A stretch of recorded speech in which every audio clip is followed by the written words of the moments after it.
Welcome, everybody. Thank you for being here. Appreciate you. Happy that you purchased the Ultimate Sales Package. I am so excited to share with you the part three of this session. Understand that in this session, there is a lot of material that we're going to be talking about, and I want to make sure that you are able to grasp all the information in a very methodical manner.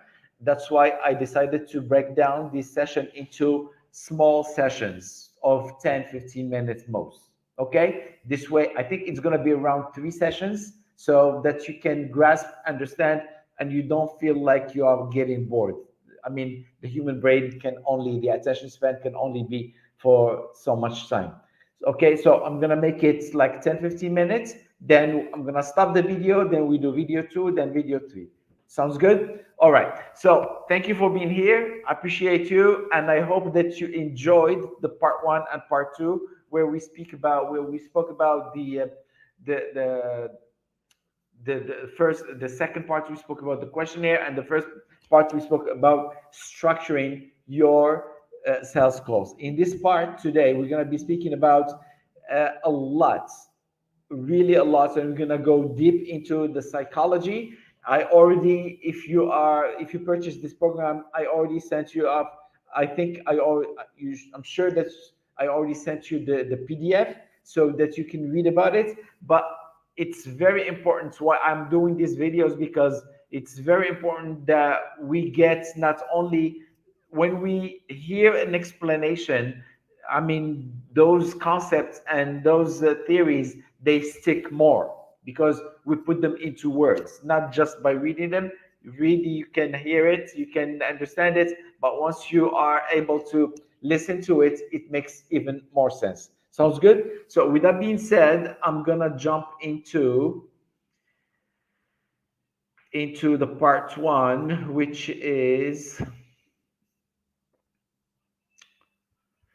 introducing the order of sales psychology. So this is a concept that Russell Brunson spoke about it heavily in his book, The Expert Secret, but also Steve Larsen also he developed it and he spoke about it more eloquently. So I grasped this this information from different people, and I included and I inserted it into what we do so that makes sense and help you understand exactly what we are trying to do. All right. So what is what is the order of sales psychology? When conducting any sort of sales calls, the normal path is to face many roadblocks. These roadblocks comes in the form of either an objection or a complaint. I'm going to take this out so I can speak on the cuff, from the cuff. These roadblocks comes in the form of either objections or complaints. There is a difference between objections and the complaints. Let's start with the complaint. First, complaint is just noise that people feel the urge of expressing just to make sure that they are being heard. Complaints, they don't stop the sales, they just need to be validated, or you just can brush them off and move on and you will still be okay. But it's better to validate and empathize about it. If somebody says, I've been doing this for the last 6 months and I've been doing nothing, I couldn't gain any attraction, or so on and so forth, then you say, yeah, I feel you, man, I've been in the same field. I have been doing this for the last 2 years, for 2 years before I even get any attraction. So you see how you are building affinity with that person and you're aligning at the same level. So that's very important. So complaints are just noise and they need to be heard, and it's okay to brush them off or at least validate them and move on. In terms of the objection, they are what stops the sales, and once an objection is mentioned, you need to take the time to stop, address it, then move on.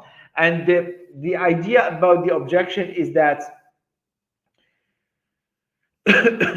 and the idea about the objection is that it comes in inside one of the following three categories. Any objections that you may hear will actually happen inside these three categories. The first category is the vehicle. That's your vehicle, which is, it doesn't matter what it is.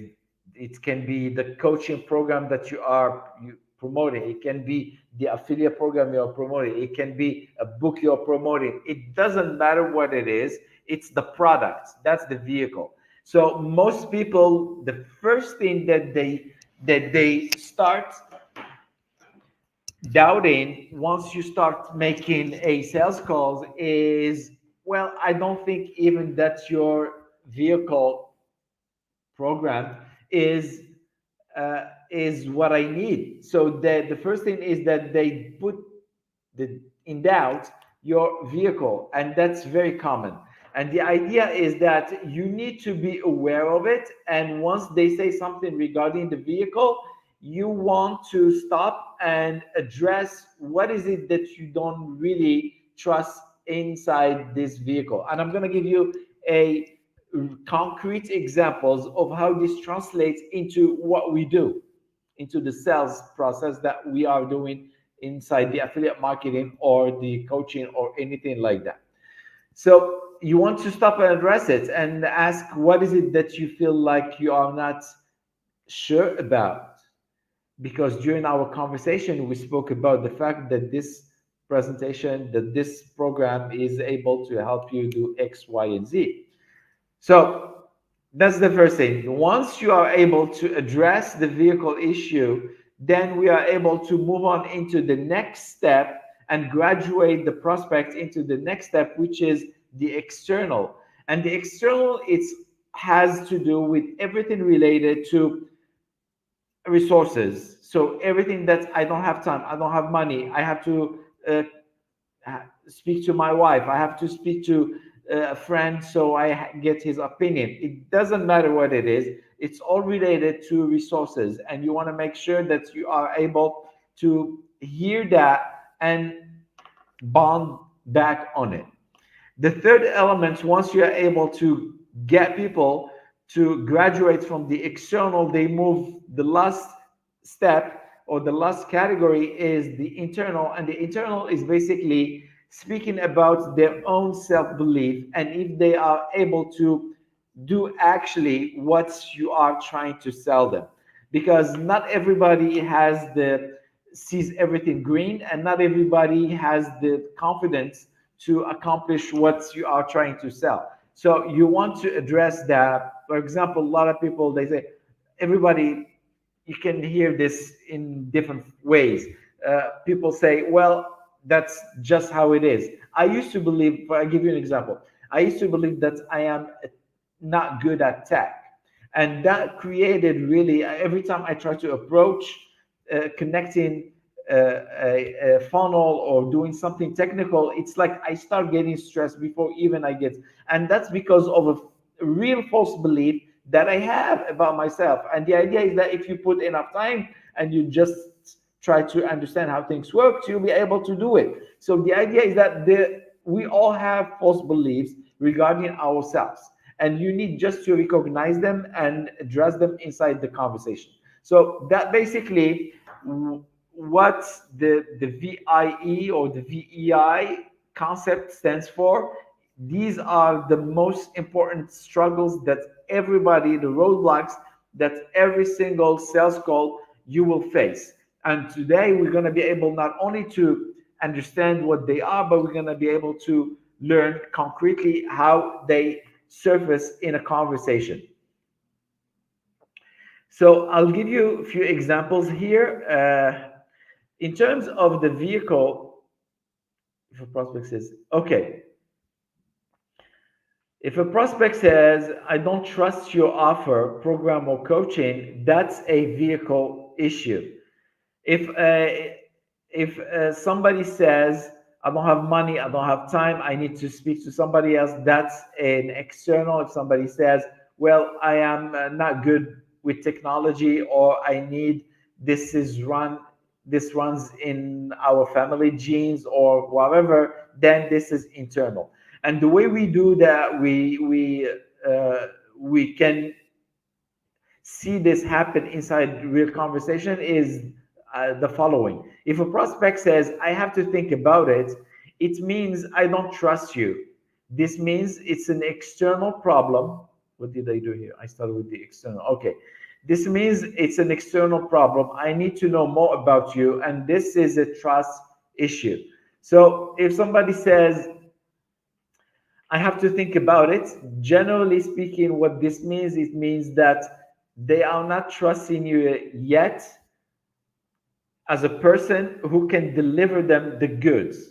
And that's very important. So that gives you a very good hint about what the problem is, and you need to go back and dive deep into building that trust. You need to go to the conversations, the questionnaires that we spoke about it in part two, and dive into the parts where you are able to build that trust. What is it that you feel not comfortable with me, not comfortable if we do business together? What is it exactly that you feel that it's not right for you to do business with me? So this way you can always go back and address the real issue, the big elephant in the room, and then move on. Once they say, well, I just thought that you didn't show me enough proof, or I just thought, no, I did this, and you're going to be able to explain yourself. I said, yeah, I did this, I did that, I helped a number of people, I did. So that gives you a room to explain yourself and to address that issue. Okay. Next is the vehicle. The vehicle, if they say I can't afford it right now, it's too expensive, then this is obviously a vehicle issue. They are not sure about the vehicle. You are presenting them with more focus should be on this area. Therefore, a lot of focus should be done inside this area.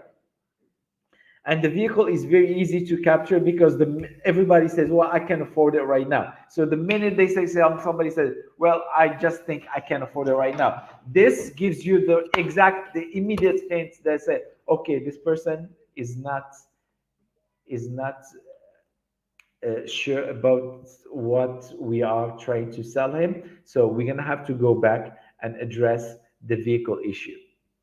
Okay, so obviously during the conversation, we spoke about the vehicle, we spoke about all kind of questions. So you want to be able to go back and address that. And the third element is the internal. If somebody says, I need to think about it a little bit longer, I'm not sure if it's right for me. So this is an internal issue that is related to their self-limiting beliefs.